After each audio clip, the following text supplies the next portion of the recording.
La frase, yo aún espero a mi papá, resonaba en mi cabeza, y se mezclaba con mis propios recuerdos. Recordé a mi padre, Ramiro, un hombre de campo, de pocas palabras y manos callosas. No era un hombre de abrazos, pero su presencia era un ancla. Cuando se iba por varios días a trabajar en las siembras lejanas, mi madre, Elvira, y yo, nos quedábamos en un estado de espera silenciosa. No hablábamos de ello, pero el aire de la casa cambiaba. Se volvía más ligero cuando escuchábamos el trote de su caballo de regreso. ¿Acaso esa niña sentía lo mismo? Pero su espera era diferente. Estaba cargada de una finalidad, de una certeza desoladora. Decidí caminar por el pueblo, dejar que mis pies me llevaran por las calles de mí. En cada esquina era un fantasma. La tienda de abarrotes de Don Nacho, ahora convertida en una farmacia. La escuela primaria, con su barda recién pintada de un color chillón que no le iba. El solar donde jugábamos a las escondidas, ahora ocupado por una casa de 2 pisos con vidrios polarizados. Sentía una mezcla de nostalgia y extrañeza, como si estuviera viendo mi propia vida a través de un cristal empañado. Me senté en una banca de la plaza, bajo la sombra de un fresno añoso. Observé a la gente pasar, ancianos con sombrero y huaraches, mujeres con rebozo que iban y venían del mercado, niños que corrían persiguiendo palomas. Buscaba en cada rostro infantil un parecido con la niña del túnel, pero ninguna tenía sus ojos, esa profundidad insondable. Mi mente volvió al título de aquel viejo libro que tanto me había marcado, Ampiense y hágase rico. Anquael. Título sonaba a mera codicia. Su mensaje era más profundo. Hablaba de la autosugestión, de cómo nuestros pensamientos dominantes moldean nuestra realidad. Me pregunté qué pensamientos dominarían la mente de esa niña. Su realidad entera parecía construida alrededor de un solo pensamiento a la espera. ¿Y yo? ¿Cuáles habían sido mis pensamientos dominantes durante 50 años? El resentimiento a la huida, el deseo de probar que podía sola. Y lo había logrado, en cierto modo. Tuve un buen trabajo como administradora, en una empresa de textiles en Los Ángeles. Cría un hijo que ahora era un hombre de bien. Con su propia familia, tenía una vida. Pero siempre había un hueco, un eco, el mismo eco que escuché en el túnel. Me levanté y seguí caminando. Esta vez con un propósito. Si quería entender lo de la niña, tenía que empezar por entender el silencio de la gente. Me acerqué al mercado, un hervidero de colores y olores. Compré un vaso de agua de horchata y me acodé en un puesto de frutas, fingiendo interés en los mangos. La vendedora, una mujer entrada en años con trenzas plateadas, me sonrió. «No es de por aquí, ¿verdad?», preguntó. «Soy de Ac, pero me fui hace mucho tiempo. Soy Isadora, la hija de Ramiro el caporal». Los ojos de la mujer se abrieron de par en par. «Isadora, claro que me acuerdo. Soy Soledad, la hija de doña Chole la costurera. Qué gustazo verte. ¿Pero qué te trae de vuelta después de tanto tiempo?». Hablamos de trivialidades, de quién se había casado con quién, de quienes ya se nos habían adelantado en el camino. Con la confianza que da el recuerdo compartido, me atreví a lanzar mi pregunta de nuevo, de una forma más casual. «Oye, Soledad, qué curioso. Esta mañana, para no rodear, me vine por el túnel viejo». Antes de que pudiera terminar, la sonrisa de Soledad se desvaneció. Miró a ambos lados, como si temiera que alguien nos escuchara. «Ay, mija, no deberías andar por ahí. Es peligroso. Y además, ese lugar tiene sus cosas». «¿Qué cosas?», pregunté, manteniendo la voz baja. «Pues, cosas malas, memorias. Dicen que por las noches se oyen lamentos, que el tren que nunca llegó sigue pasando. Cosas de la gente, ya sabes». Vi a una niña, solté. Soledad se persignó instintivamente. «No digas eso, Isadora. No juegues con eso. En East Tunnel no hay niñas. No hay nada más que piedras y oscuridad». Su reacción fue mucho más visceral que la de don Mateo. Era miedo puro. Un miedo que confirmaba que la niña no era una simple alucinación mía. Había algo más. Una historia que el pueblo se negaba a contar. Regresé a la posada con el corazón agitado. La niña descalza que esperaba a su papá no era solo una aparición. Era un tabú. Y yo, que había venido a desenterrar mis propios secretos, me encontraba ahora con que había tropezado con el secreto más grande y mejor, guardado de San Silencio de las Rocas. La primera noche en mi pueblo fue larga y poblada de sueños inquietos. La imagen de la niña en el túnel se superponía con la de mi padre volviendo del campo, y la frase «yo aún espero a mi papá» se convertía en un mantra que me impedía encontrar el descanso. El segundo día en San Silencio, decidí que la evasión no era una opción, ni para mi pasado, ni para el misterio de la niña. Tenía que ir a la casa de mis padres. Estaba en las afueras del pueblo, en el camino que llevaba al río. La había visto desde lejos el día anterior, y mi corazón se había encogido. Ahora, estaba parada frente a la cerca de madera, carcomida por el sol y la lluvia. El portón de metal estaba oxidado y se quejó con un lamento prolongado cuando lo empujé. El jardín, que mi madre cuidaba con un amor casi devocional, Era ahora un enredo salvaje de hierbas y flores que habían vuelto a su estado primitivo. Las buganvillas trepaban por las paredes, cubriendo las ventanas como si quisieran proteger los secretos del interior. La casa misma, de adobe y teja, parecía más pequeña, encogida por la soledad. Saqué la vieja llave, que había guardado en un compartimento secreto de mi cartera durante 50 años. Un ancla, un recordatorio, no sabía bien por qué la había conservado. Con un esfuerzo, la cerradura cedió. El olor a encerrado, a polvo y a tiempo detenido me recibió como una bofetada. La luz que se filtraba por las rendijas de las ventanas dibujaba rayas doradas en el aire espeso. Todo estaba cubierto por una fina capa de polvo gris, un sudario, que el tiempo había tejido pacientemente. Los muebles seguían ahí en la mesa de comedor de pino donde hacíamos la tarea, el ropero de cedro que olía a naftalina, las sillas de tule que mi padre tejía en las tardes de lluvia. Era de mi propia vida, una vida que había quedado congelada en el momento en que me fui. Caminé por la pequeña sala, mis pasos levantando nubes de polvo. Mis dedos rozaron el lomo de un libro olvidado en una repisa. Era el mismo libro de Napoleon Hill, Piense y hágase rico. Lo abrí en la primera página. Con mi caligrafía, adolescente, había escrito en mi propósito definido, en estudiar para ser maestra y volver para enseñar en San Silencio. Una risa amarga escapó de mis labios, que lejos me había desviado de ese propósito. La vida, las decisiones, el dolor, me habían llevado por un camino completamente diferente. ¿Qué había pasado? Fue en ese momento que el recuerdo, el verdadero recuerdo, el que había mantenido bajo llave, en lo más profundo de mi ser, comenzó a emerger en Arturo. A su nombre era como una brasa que aún quemaba. Era el hijo del boticario, un joven soñador con ojos que prometían futuros imposibles. Nos enamoramos con la intensidad desesperada de la juventud. Planeábamos casarnos, vivir en esta misma casa, llenarla de niños y de risas. Él, Fuel. Otro lado, a California, con la promesa de trabajar un año, juntar dinero y volver para que nos casáramos. Espérame, Isadora, en solo un año. Verás que se pasa volando, me había dicho en nuestra despedida, junto al río. Yola. Esperé en cada día. Corrí a la oficina de correos, buscando una carta con su letra. Las primeras llegaron, llenas de amor y de planes. Luego, se hicieron más esporádicas. Y un día, simplemente, dejaron de llegar. Esperé un ano, 2 and 3.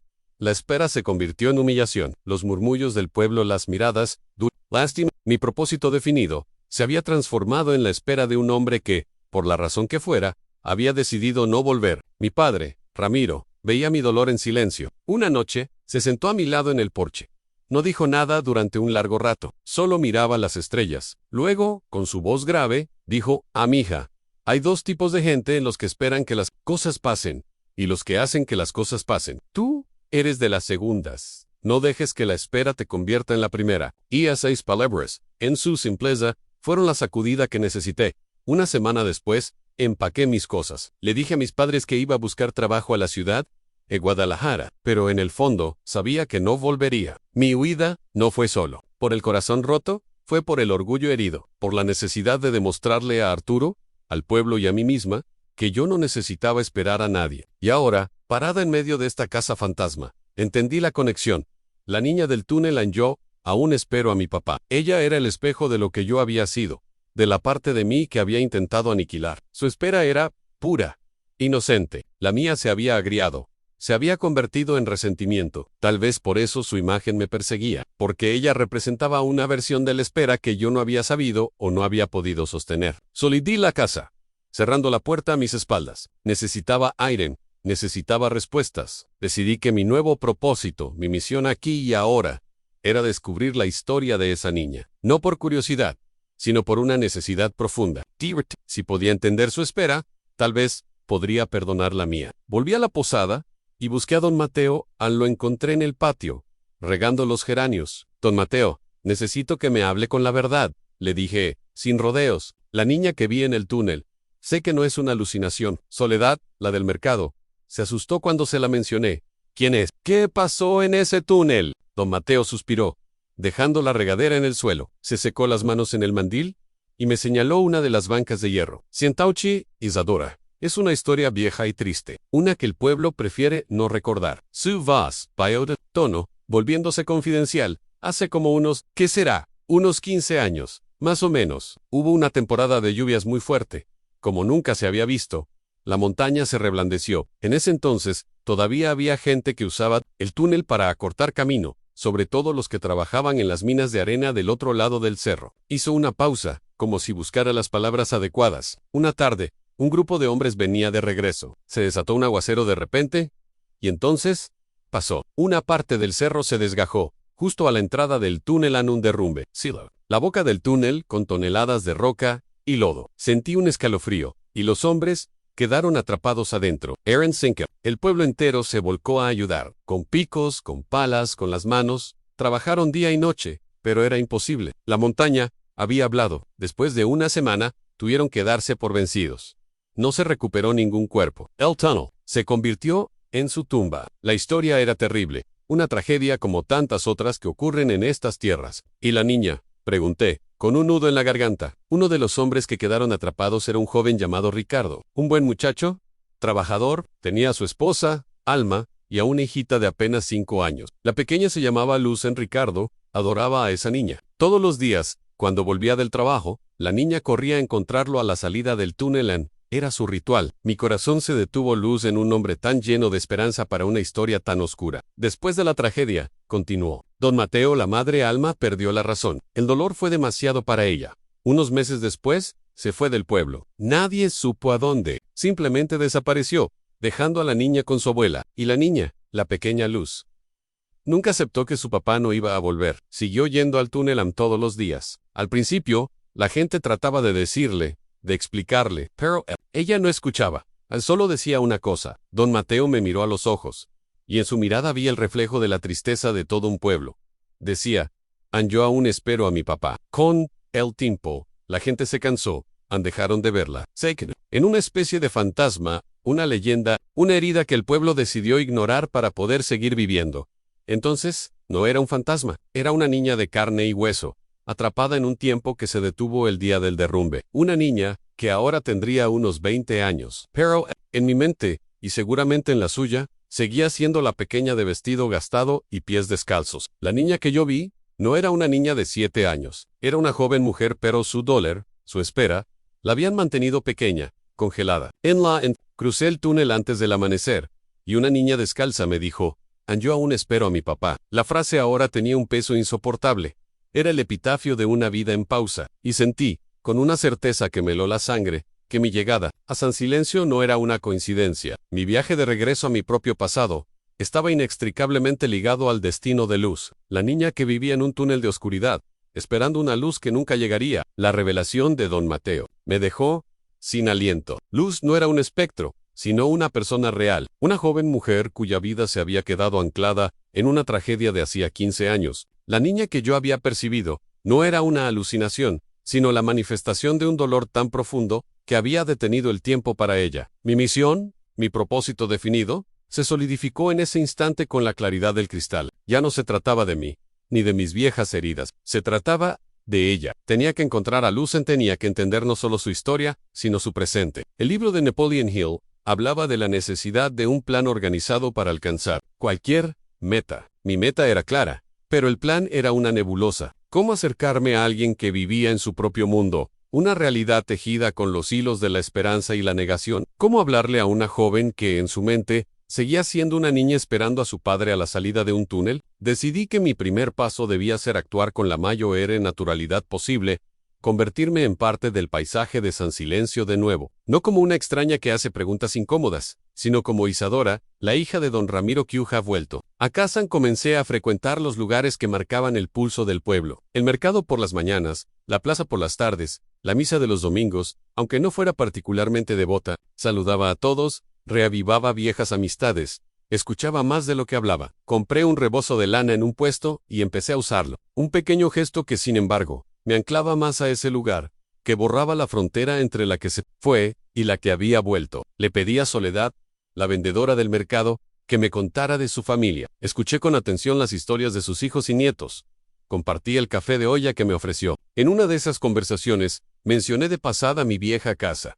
Está tan abandonada, me da una tristeza, quisiera limpiarla un poco, que le entre el aire. Soledad me miró con sus ojos sabios. Si quieres, mi sobrina, la Marisol, te puede ayudar, es buena muchacha, y necesita el trabajo. Acepté de inmediato. Marisol resultó ser una joven de unos 18 años, callada y eficiente. Juntas, nos dimos a la tarea de resucitar la casa. Abrimos las ventanas, sacudimos el polvo de medio siglo, lavamos las cortinas, pulimos la madera. Trabajar con mis manos en el lugar de mi infancia fue una terapia. Cada objeto que limpiaba era un recuerdo que podía mirar de frente, sin el velo del resentimiento. Mientras trabajábamos, hablaba con Marisol. Le preguntaba por sus amigas, por sus sueños. Al principio era tímida, pero poco a poco se fue abriendo. Fue a través de ella que, con una paciencia de artesano, empecé a tejer mi camino hacia Luz Danoye. Marisol, le dije un día, mientras barríamos el patio, cuando venía para acá el primer día, me pasó algo muy raro en el túnel viejo. Observé su reacción. Se puso un poco tensa,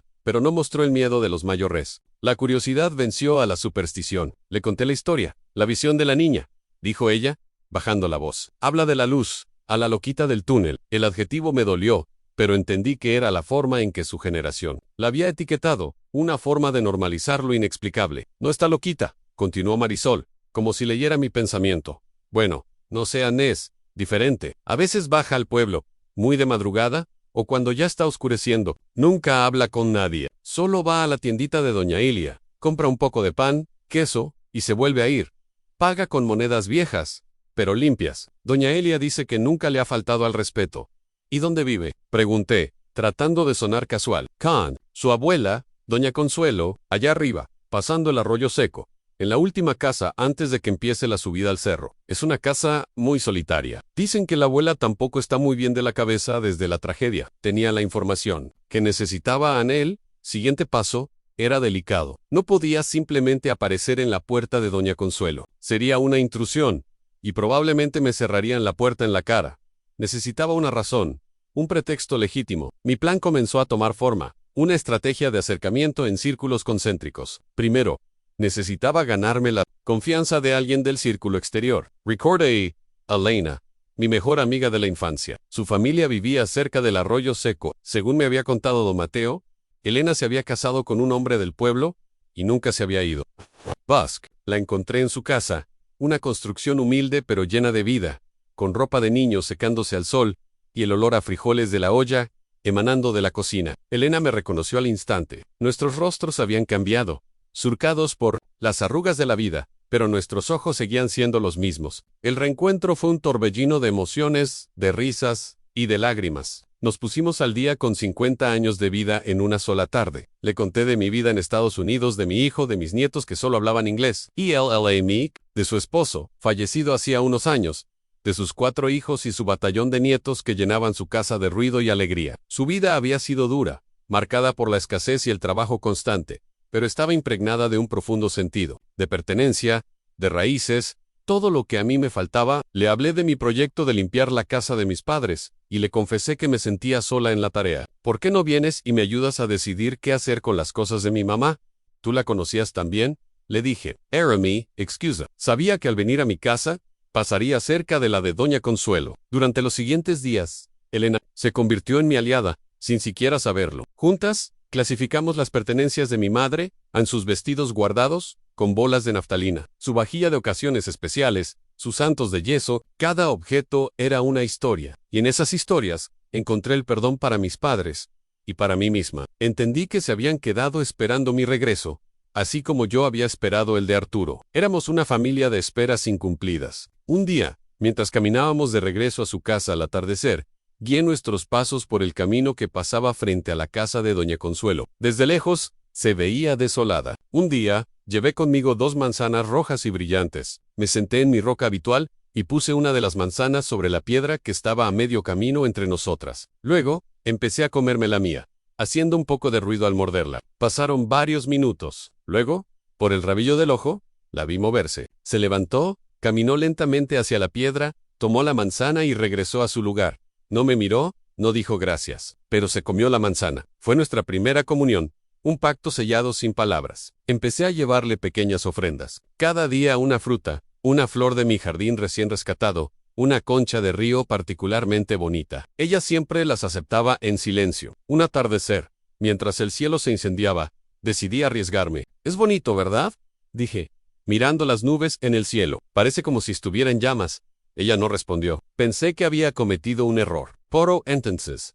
Después de un largo silencio, Escuché su voz por primera vez desde el túnel. Era suave y musical, como la de una niña, a pesar de que era una mujer. A mi papá le gustaba el cielo rojo, dijo, sin mirarme. Decía que eran los ángeles cocinando. Me quedé sin aliento. Había hablado, había compartido. No, la respondí. No quise romper el hechizo. Simplemente asentí. Y una lágrima silenciosa rodó por mi mejilla. La lágrima no era de tristeza, era de gratitud.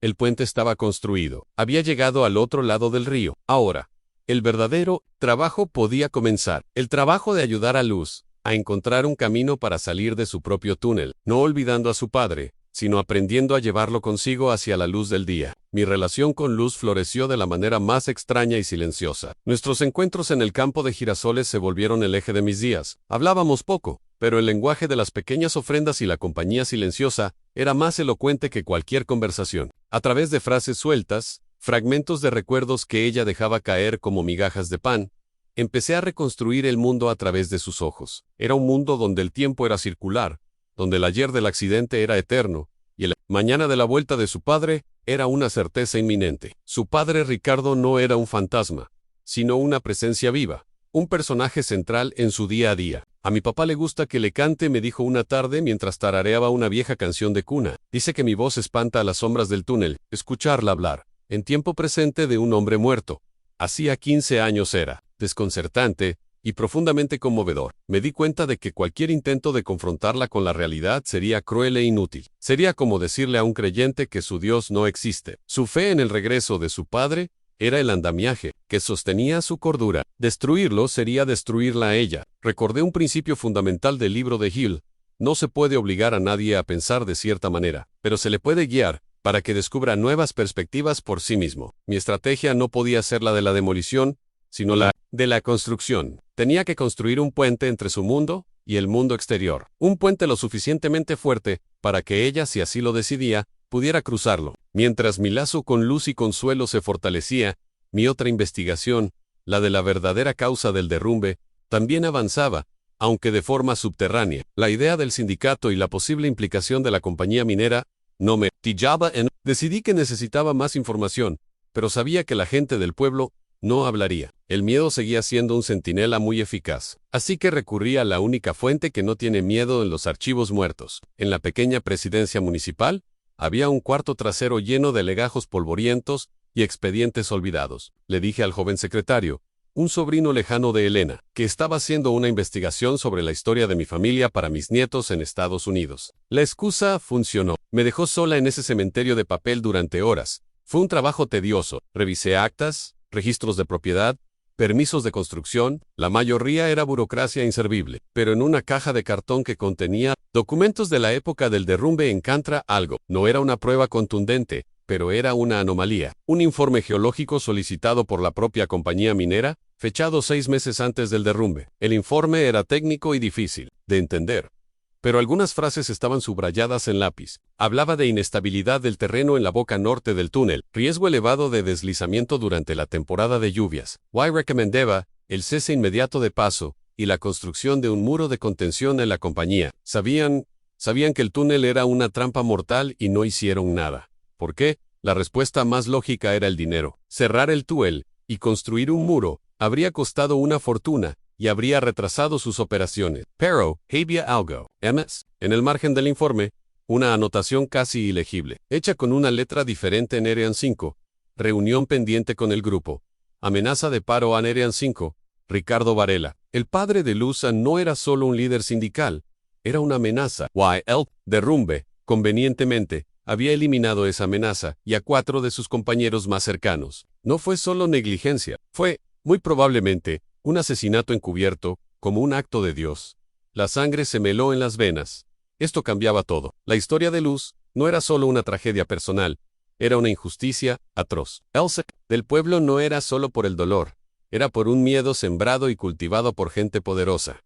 Mi propósito se magnificó. Ya no se trataba solo de ayudar a Luz a sanar, se trataba de buscar justicia para Ricardo y los otros 4 hombres, de devolverles su dignidad. Pero, ¿cómo? La compañía minera se había ido del pueblo hacía años, dejando solo un paisaje herido y una comunidad silenciada. No había a quien llevar a juicio, y mostrarle ese informe a Luz o a Consuelo solo añadiría la sal del odio a su herida abierta. La justicia, a veces, no se encuentra en los tribunales, a veces, se encuentra en la verdad. La verdad tenía que salir a la luz. El pueblo necesitaba saber que sus muertos no fueron víctimas del azar, sino de la codicia. Necesitaban un acto de catarsis colectiva, una forma de nombrar lo innombrable. Mi plan comenzó a tomar una nueva y audaz dirección. Tenía que organizar un acto público en un memorial, no solo para Ricardo, sino para los 5 hombres. Un acto que no fuera de acusación, sino de recuerdo. Un acto que transformara a las víctimas en héroes, en hombres que lucharon por los derechos de todos. Sería una forma de reescribir la historia, de cambiar la narrativa del miedo por una T-Org. Le presenté la idea primero a mi mente maestra, Elena. Al principio se mostró temerosa. Isadora, eso es remover el avispero.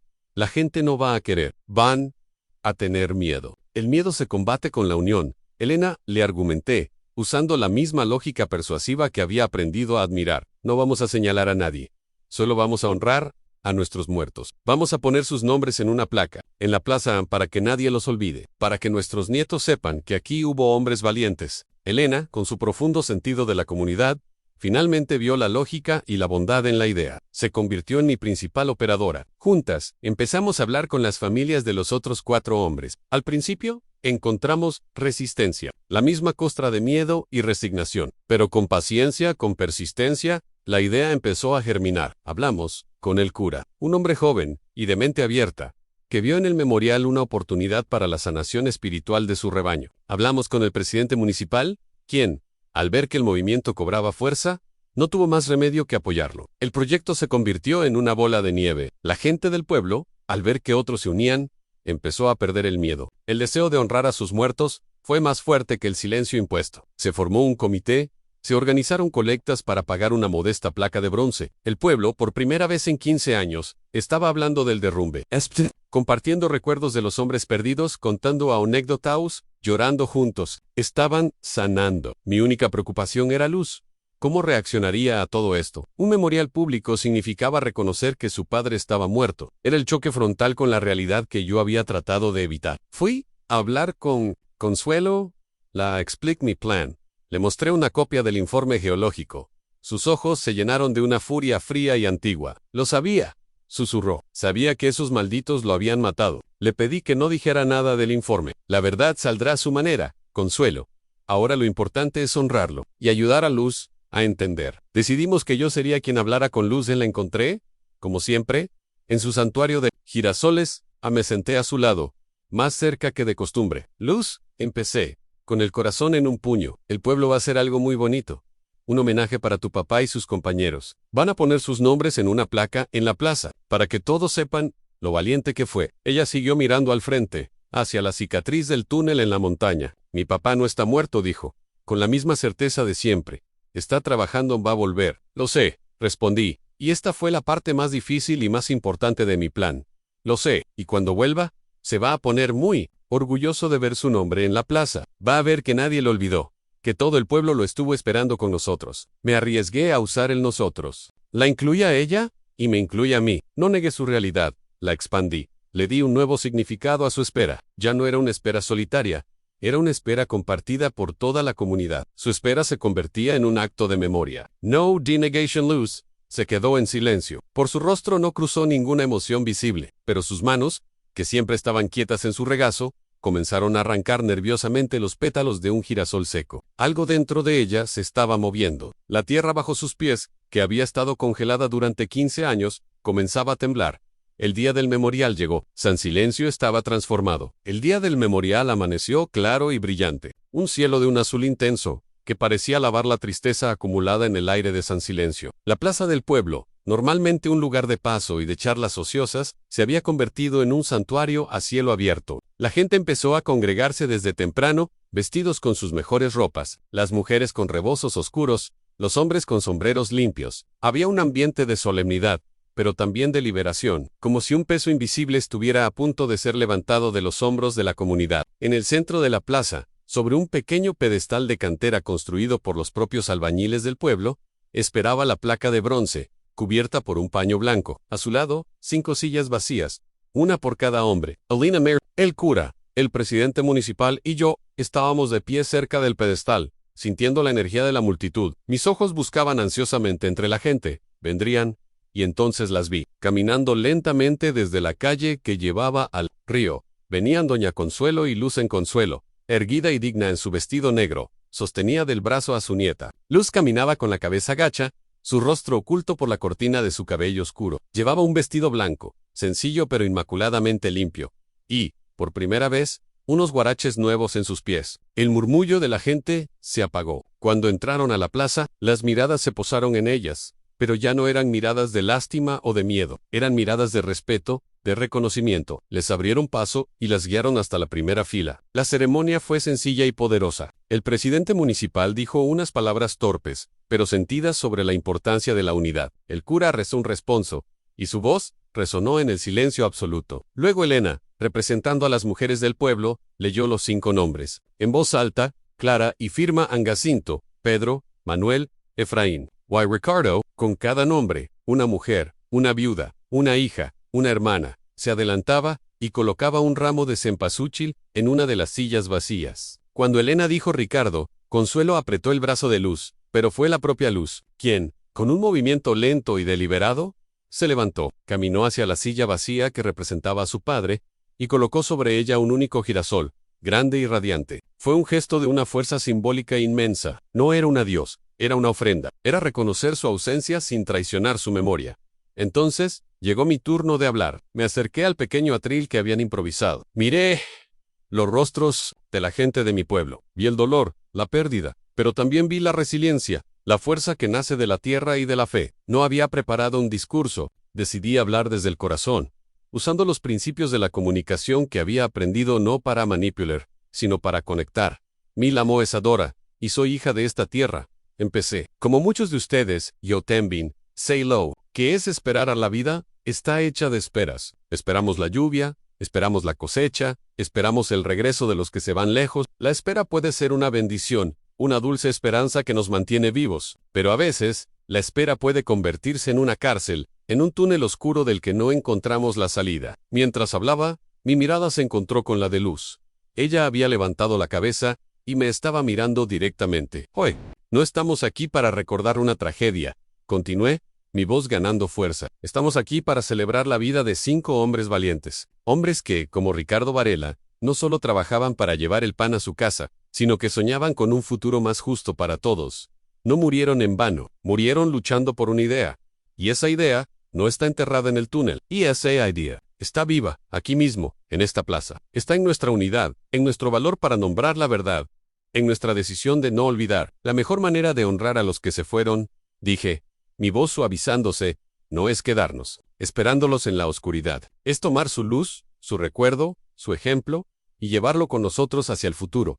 Es construir sobre el amor que nos dejaron. Es vivir la vida que ellos hubieran querido para nosotros, a una vida plena, una vida sin miedo». Hice una pausa y miré directamente a Luz en tu papá. «Luz, no querría verte esperando en un túnel. Querría verte aquí, bajo el sol, rodeada del cariño de tu gente. Querría que su recuerdo fuera tu fuerza, no tu cadena». Mis palabras quedaron flotando en el aire. Un silencio profundo se instaló en la plaza. Y entonces, el presidente municipal y yo retiramos el paño blanco que cubría la placa. Los rayos del sol hicieron brillar el bronce. Los nombres estaban ahí, grabados para siempre, en memoria de nuestros valientes mineros. Su luz guía nuestro camino. La gente comenzó a aplaudir. No fue un aplauso festivo, sino un aplauso lento, rítmico, catártico. Un aplauso que rompía 15 años de silencio. La gente empezó a acercarse a la placa, a tocar los nombres, a llorar, a abrazarse. Las barreras del miedo se habían derrumbado. Vi a Consuelo abrazando a la viuda de Jacinto, ambas llorando en el hombro de la otra.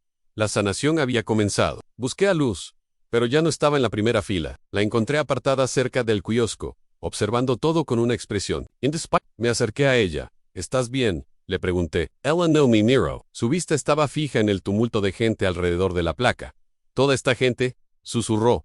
«Todos lo querían». «Sí, Luz», respondí. «Todos lo querían, Ann. Y todos lo extrañan. Ya no tienes que esperarlo sola». Ella asintió lentamente. Y por primera vez, en sus ojos oscuros, vi algo más que la espera.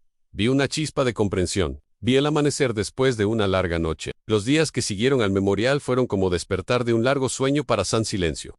La atmósfera del pueblo cambió. La gente hablaba más, sonreía más. El tema del derrumbe ya no era un tabú, sino una parte de su historia compartida, una historia de dolor, pero también de resiliencia. Las familias de los 5 hombres encontraron consuelo en el reconocimiento público y en el apoyo mutuo. Mi casa, la casa de mis padres, se convirtió en un punto de encuentro. Elena, Soledad, Marisol y otras mujeres venían por las tardes a tomar café y a charlar. Había recuperado mi lugar en la comunidad, no como la que huyó, sino como la que volvió para ayudar a sanar. Pero mi verdadera preocupación seguía siendo Luz. No la vi durante varios días después del memorial, ni en el río, ni en el campo de girasoles. Consuelo me dijo que estaba muy callada, que pasaba la mayor parte del tiempo en su cuarto. Me preocupé. Temí que el impacto de la realidad la hubiera roto. Temí haberle empujado demasiado rápido, demasiado lejos a mi plan. ¿Mi estrategia había sido un error? La duda me carcomía. Un domingo por la tarde, estaba sentada en el porche de mi casa, sumida en estos pensamientos, cuando vi a un grupo de niños corriendo y jugando en la calle. Reían a carcajadas, persiguiendo una pelota de trapo, y entre ellos,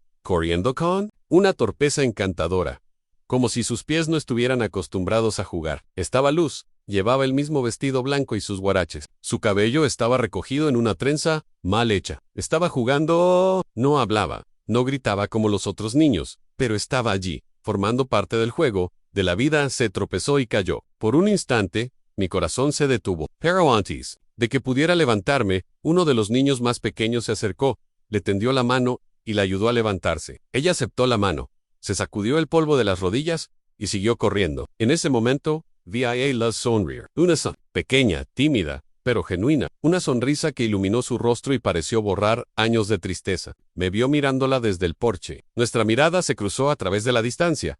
¿No dijo nada? No hizo ningún gesto. Simplemente me sostuvo la mirada por un segundo. Y en ese segundo, lo entendí todo. El hechizo se había roto. No necesitaba darme las gracias. Su sonrisa, su presencia en ese juego infantil, era todo el agradecimiento que yo necesitaba. Crucé el túnel antes del amanecer, y una niña descalza me dijo, yo aún espero a mi papá. Esa frase, que había sido el inicio de mi viaje, ahora representaba un capítulo cerrado. Luz ya no era la niña descalza esperando en la oscuridad. Seguía siendo la hija de Ricardo, siempre lo sería, pero ahora podía llevar su memoria de una manera diferente. Podía llevarla a la luz del sol, al juego, a la vida. Mi propio viaje también había llegado a su fin, o quizás a un nuevo comienzo. Al enfrentarme al dolor de Luz y de San Silencio, había confrontado el mío. Al ayudar a sanar a mi pueblo, me había sanado a mí misma. El resentimiento hacia Arturo, la amargura de mi propia espera, se habían disuelto, reemplazados por la comprensión y el perdón. Decidí quedarme. Vendí mi pequeño apartamento en Los Ángeles y usé el dinero para restaurar por completo la casa de mis padres. Abrí una pequeña biblioteca en una de las habitaciones, llenándola de libros para los niños del pueblo. Mi propósito definido, aquel que escribí en un libro cuando era adolescente, se había cumplido de una forma que nunca hubiera imaginado. No era maestra en una escuela, pero me había convertido en una maestra de la vida, a mi manera. A veces, por las mañanas muy temprano, camino hacia la boca del viejo túnel. Ya no me da miedo. Lo miro, no como una tumba, sino como un umbral que tuve que cruzar para encontrar mi verdadero hogar. Ya no espero a nadie. He aprendido que la verdadera paz no se encuentra en la llegada de otros, sino en la paz con uno mismo. El sol sale sobre las montañas de San Silencio, y yo respiro hondo, agradecida por el nuevo día, por el nuevo comienzo. Espero que esta historia haya tocado tu corazón. Si te ha gustado, por favor dale un me gusta al video, y compártelo con tus seres queridos. Me encantaría saber desde qué parte del mundo nos estás viendo. Déjame tu ciudad o tu país en los comentarios, y en el próximo relato, te mandaré un abrazo grande a la distancia. Vuestras historias y vuestra compañía son la luz que guía la mía.